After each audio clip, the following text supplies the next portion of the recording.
మరొక breaking news చూస్తున్నాం. కృష్ణా జిల్లా యనమలకుదురు శివాలయంలో నగదు మాయంపై అధికారులు విచారణ చేపట్టారు. దేవాలయంలో నగదు మాయంపై దేవాదాయ శాఖ అధికారులు విచారణ చేస్తున్నారు. ఆలయ ఈవో అర్చకులు కలిసి 10 లక్షలకు పైగా నగదు మాయం చేసినట్లు విచారణలో వెల్లడైంది. అంతరాలయం హుండీ మారుతాళం తయారు చేసి భారీగా నగదు చోరీ చేసినట్లు అధికారులు గుర్తించారు. ఈ కేసులో 2 పూజారులతో పాటు మరొకరిని అదుపులోకి తీసుకున్నట్లు పోలీసులు తెలిపారు.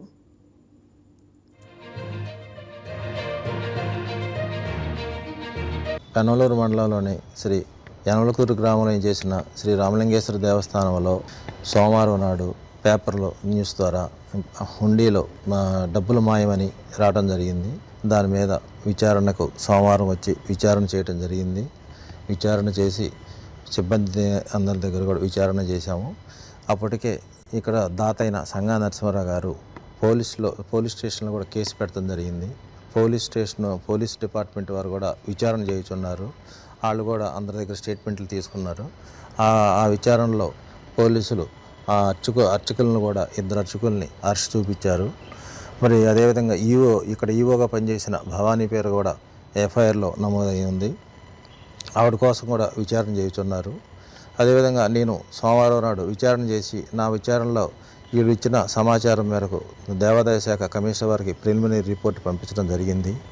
ఏమంటే ఆ రిపోర్టు మీద కమిషనర్ గారు మళ్ళీ జాయింట్ కమిషనర్ గారిని కూడా ఎంక్వైరీ చేసి అర్చకుల మీద ఈవో మీద కూడా మళ్ళీ ఎంక్వైరీ ఏం జరిగింది, అర్చకుల మీద కూడా అతని మీద చర్యలు తీసుకోమంటం కూడా జరిగింది. మళ్ళీ ఈవో గారికి సజెషన్ చేయడం జరిగింది.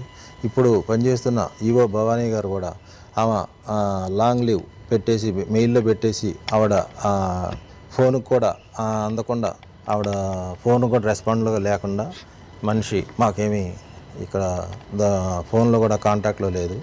అందుకని ఆవిడ లాంగ్ లీవ్ పెట్టడం వల్ల ఆవిడ ప్లేస్లో కూడా వేరే ఈవో సుబ్రహ్మణ్యం గారని కానూరు చేస్తున్న సుబ్రహ్మణ్యం గారిని ప్రస్తుతం ఇన్ఛార్జిగా కమిషనర్ గారు ఈరోజు నియామకం చేసి ఉన్నారు.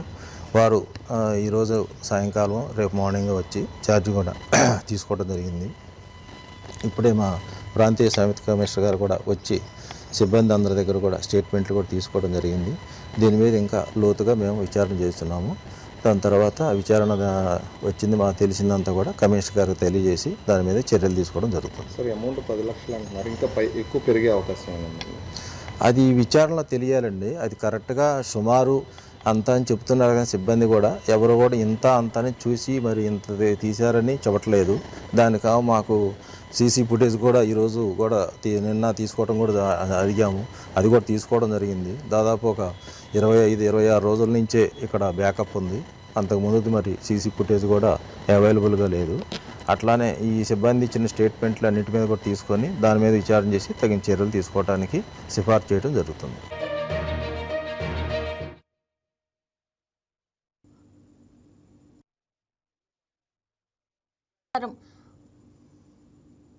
రైట్, ఇక దీనికి సంబంధించి మరింత సమాచారం మా రీజనల్ కోఆర్డినేటర్ చందు అందిస్తారు. చందు, చెప్పండి. ఇక యనమలకుదురు శివాలయంలో నగదు మాయంపై అధికారులు అయితే విచారణ చేపట్టారు. దాని గురించి అప్డేట్స్ ఏంటి?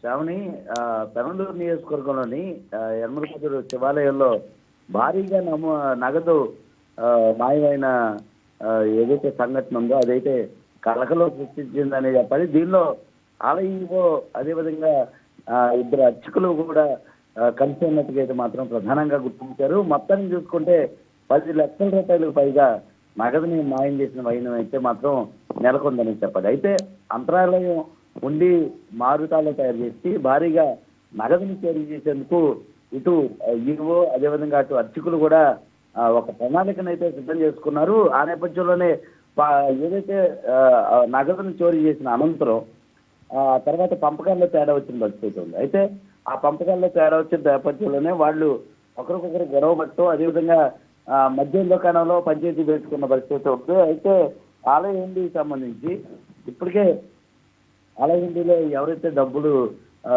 నగదును అయితే దొంగలు ఇచ్చారో వాళ్ళు దొంగలు ఎవరో ఏంటంటే అప్పటికే ఆలయ ట్రస్ట్ చైర్మన్గా ఉన్నటువంటి సంగా నరసింహారావు అనుమానం వచ్చిన నేపథ్యంలో ఆయన వెంటనే పోలీసులకి ఫిర్యాదు చేశారు. అదేవిధంగా వెంటనే స్పందించిన పోలీసులు కేసును అయితే నమోదు చేశారు. దీనిలో మొత్తం 2 పూజారులు ఒక నిందితుడిని అదుపులో పెట్టి చూసుకున్నారు పోలీసులు. వారిని వెంటనే రిమాండ్కి కూడా తరలించడం జరిగింది.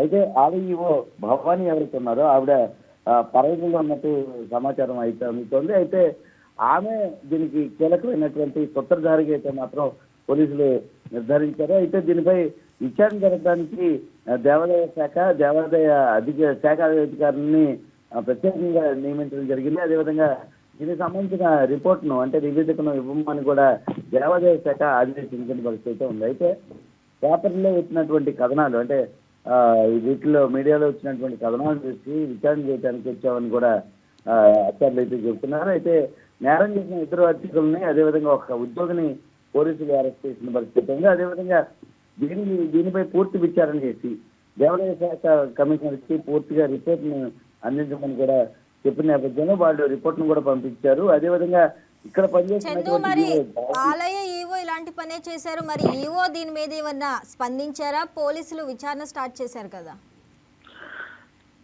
శ్రావణి, ఈ సంఘటన మీద స్పందించడానికి ఈవో అయితే మాత్రం మనకి అందుబాటులో లేరు. ఆవిడ పరారీలో ఉన్నారు.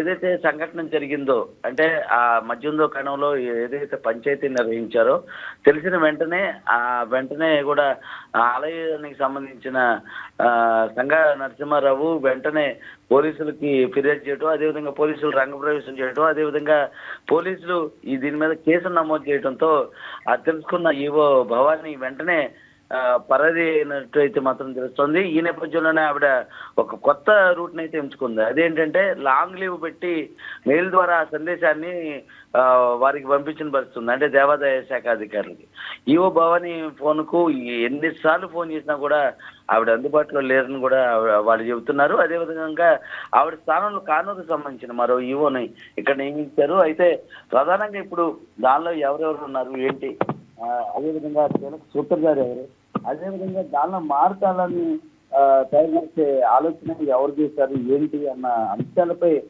పూర్తిగా అయితే మాత్రం ప్రస్తుతం ఇటు దేవాదాయ శాఖ అధికారులు అటు పోలీసులు కూడా ఇన్వెస్టిగేట్ చేస్తున్నారు. త్వరలో అయితే మాత్రం దీని మీద పూర్తి స్థాయిలో అయితే మాత్రం సమాచారం అందబోతోంది. ఇస్తామని. Right Chandu, thanks for the updates.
ఈ వీడియో మీకు నచ్చినట్లయితే లైక్ చేయండి, షేర్ చేయండి, మా ఛానల్కి సబ్స్క్రైబ్ చేయండి.